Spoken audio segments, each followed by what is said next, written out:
drives a laser. So there are 10 lasers here. Each laser generates a light pulse that you can modulate on your chip.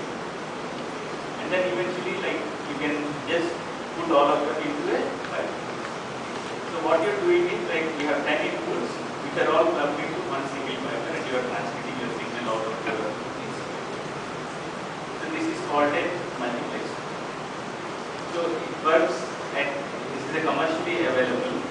This is made by a company called Infinera. They have a 10 channel and each works at 10 gigabit per second. That's for 10 power 10 into 10 power 12 bits per second. Sorry, 10 into 10 power 9 bits per second. And it gives a total of 100 gigabit per second data capacity. So, and their new one gives about 420 gigabit per second. And we are working on 1 terabit, 10 times faster than this. Okay. So this is an electro-optic converter for fiber lines. So, but this does not mean that, like, we can completely ignore electronics. That's because if you look at the number of transistors, I told you that, like, a chip, an Intel chip, like, essentially has about 832 million transistors. Okay. So, and last year's Intel SRAM has about 1.9 billion transistors. So, if you compare that with this commercial circuit which I have shown you, optic photonic integrated circuit, you just have about hundreds of components on it. So you can squeeze it maybe this year, like they will reach the 1 terabit per second circuit, which may have like 1,000 components. Assuming that, like, this is following the same Moore's law. How many of you heard of Moore's law? Moore's law in electronics. Okay.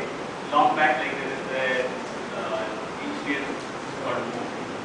He predicted that, like, every 1.5 years, the number of transistors on a chip will double.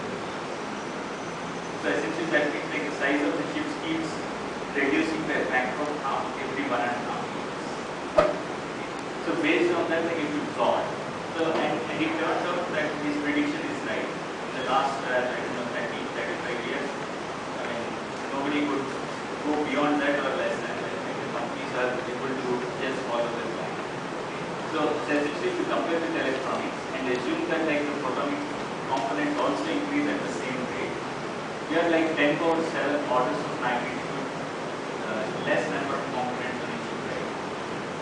We have huge threshold to go up in order to compete with electronics.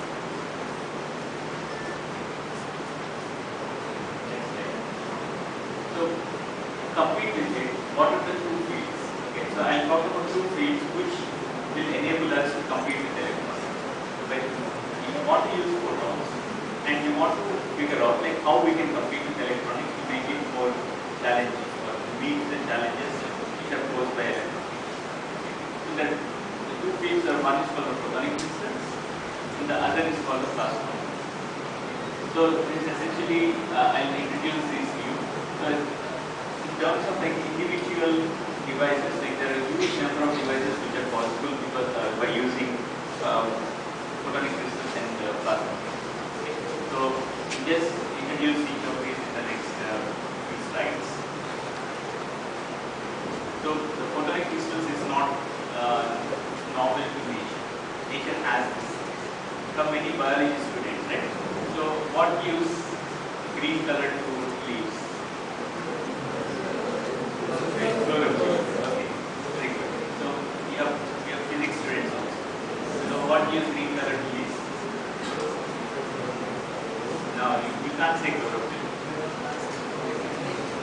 You need to explain, like, I mean, what's happening? Like, you are shining white light.